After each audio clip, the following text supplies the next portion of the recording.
Welcome back, West Michigan. We are here at Muskegon High School at the Muskegon High School Teen Health Clinic. Does it go, is the whole name here the Muskegon High School Teen or just Teen Health Center? We call it the Teen Health Center. Teen Health Center. With me is Judy Prime. Did I say that correctly? And she is LBSW. What does LBSW stand for? I'm a licensed bachelor social worker. Oh, licensed bachelor. Now I knew MSW, but okay. Yep. LBSW. And Judy, what is your position here? What do you do for the Teen Health Center? I'm the school program manager for Hackley Community Care, and one of my jobs is to run the Teen Health Center here. So you run the whole place. You oversee everything. She's the head honcho. Okay, tell me a little bit about this beautiful mural that's behind us. Did some of the teens here at the school do this mural? Yes, we had 4 teens from the art class last year. Kind of commissioned them to design something for us, and so they came with the whole mural concept, and so I challenged them to add health things into the mural. So we took a grand tour of the health center, and the kids took pictures of things with their cell phones, and a few weeks later they came back with the mural design, and I approved it, and they worked on it into their summer, which was pretty phenomenal. That 4 seniors they have a lot of detail here. Look at the Band-Aid and the crying face, and then the happy face, you know. So you made them all better. So there's a real cool theme going on here. It's very fun, and it's nice to see that the teens were involved with this mural and involved with the design of the center. So what else can you tell me? You have everything here, and it's, tell our viewers all about this. How did it start? What started it? Well, we'd been working at the Muskegon Public Schools and Muskegon Heights Middle Schools, and we'd been in the schools for 6 years with a state grant, and we identified a lot of health needs that the kids in the community had, and found out from the kids that a lot of them didn't feel comfortable accessing care where their parents took them as babies, and where they kind of grew up. They didn't really feel comfortable in that atmosphere. So we received a grant from the state called a planning grant to look at the needs of the community and the needs of where the medical needs were the most, and work with partners in the community to try to find a place where we could set up a teen health center. And so it was a year process, and we had focus groups of teens and parents and community members and school districts, and this school really wanted to partner with us, and they designated a space, and they were very positive about that. And so when we went back to the state with our results, they said, well, that's wonderful, but we don't have any money for you.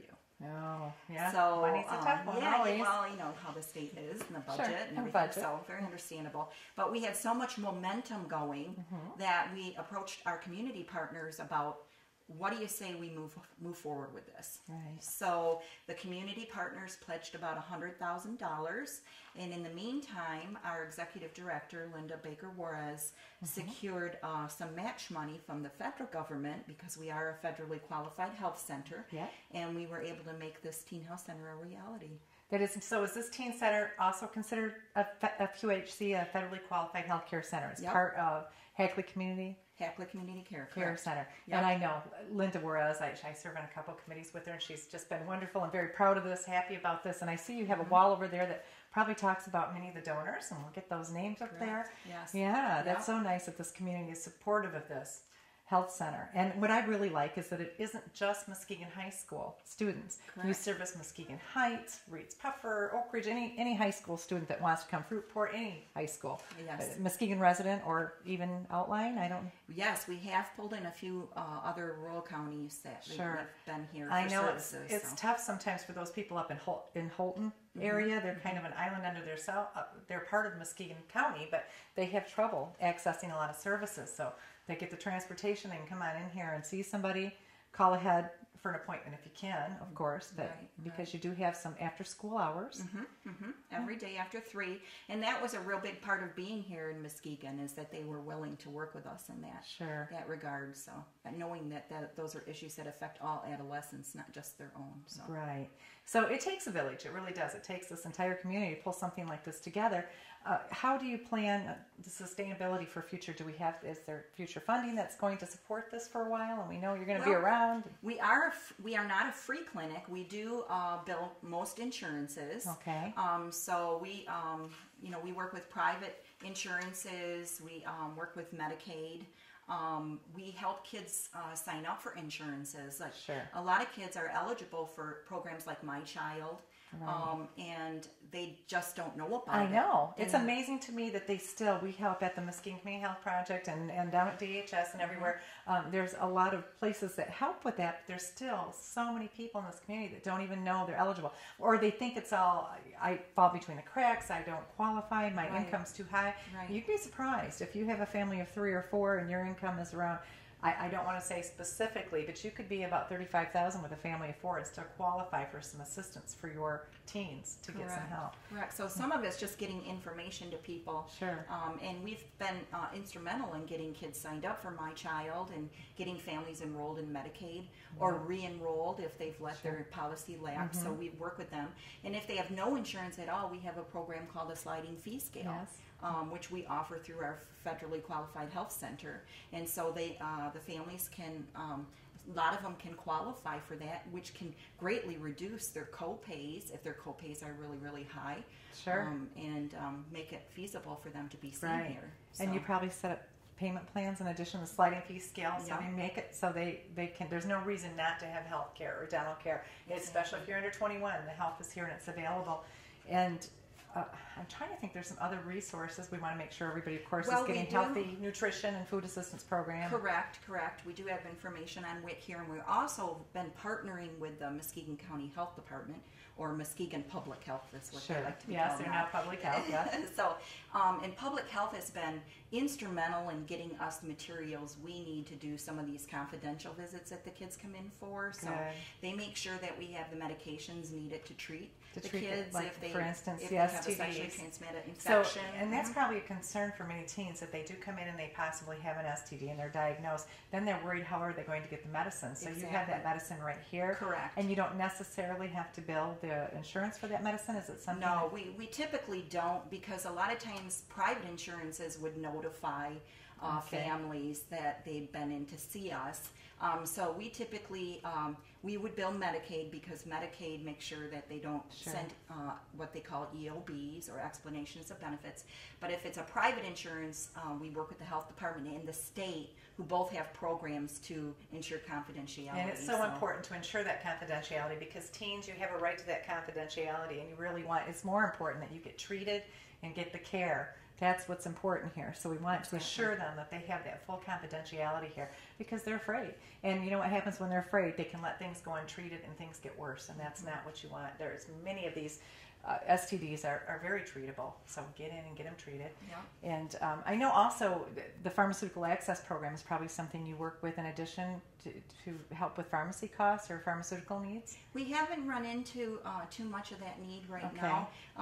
You know, the kids for the most part are healthy. Good, And you know, if we were able to secure the insurances for most kids who qualify through My Child or Medicaid, they have access probably don't to need that. prescriptions. That's true. Prescription At their coverage. age, So not so much of a need for that. That makes sense So, with you. yeah. So, well, it's a great clinic, and I know that we're going to get some great footage of the whole place and how it looks, and we're going to come back on another day and actually interview.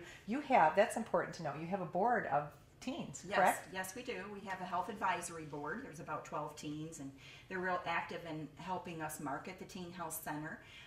And they talk to us a lot about what their peers are saying about the Teen Health Center, so that we can address that. Sure. And we're real instrumental in getting us up on Facebook and getting us where we need to be in terms of, you know, networking with kids. And so you have a Facebook site? Yes, we do. Okay, and what would they do if they're going to, in their Facebook search, how would they find you? They can look up Muskegon Teen Health Center, and they'll find us. And they can like us and be our friend. Okay, like and be your friend. Isn't that fun? So Muskegon Teen Health Center. That's what Muskegon Teen Health Center. Yep. So go ahead and friend them. Be a part, support them. Get to know them. Come on in and see them. Yeah, it's really a great service. So just come check it out. I think you're going to strum up some dental business here, because I know that there's a big need and people are always looking, you know, to get some dental care. Yeah. Well, great that you have that service. There's a need, definitely, but wanting to come is a whole nother issue. Get past that fear of the dentist. Yes. Yeah, that's another thing. When my dentist in his office always said, if you ignore your teeth, they'll go away. You don't want to have the teeth go away. I remember my son used to say to me, he'd always fight me when I would nag him about brushing and flossing, and then Yes. when he went through the braces and he didn't want to do the braces, and now at 21 he's very happy to have his smile. So It's pearly yeah, whites, yes, pearly yes. whites. Yeah, It's so- sad because some of our kids that have utilized the dental have never seen a dentist before in their life. Isn't that something? You know, and they're in high school, so if you can fathom that, it's just No, and that's probably why they have so much fear, because they've never sat through it. There's nothing painful about the dentist. They're Right. pretty gentle, and the longer you go, the more painful it can be, and Exactly. the more health risks that are linked to things with the teeth. I mean, it's linked to almost every part of your body. We're all interconnected. Everything's connected to everything else. So well, your mouth is the pathway to your body. So It is. if you have an infection going on right there, in the, you could have the stomach entryway, problems, all why, kinds sure. of things. So Why, sure. yeah, good. Well, thank you so much for showing us around here today. You bet. And I'm glad that we got to talk about this, and we get to tell everybody about this wonderful. Come on in and see it if you're a resident in the community. You're interested in what's going on here. I'm sure if you stop by and ask for Judy, she'll give you a little visit or a little tour and tell you all about what they have here. Absolutely. Okay. Thank you, Judy. Thank you. Okay.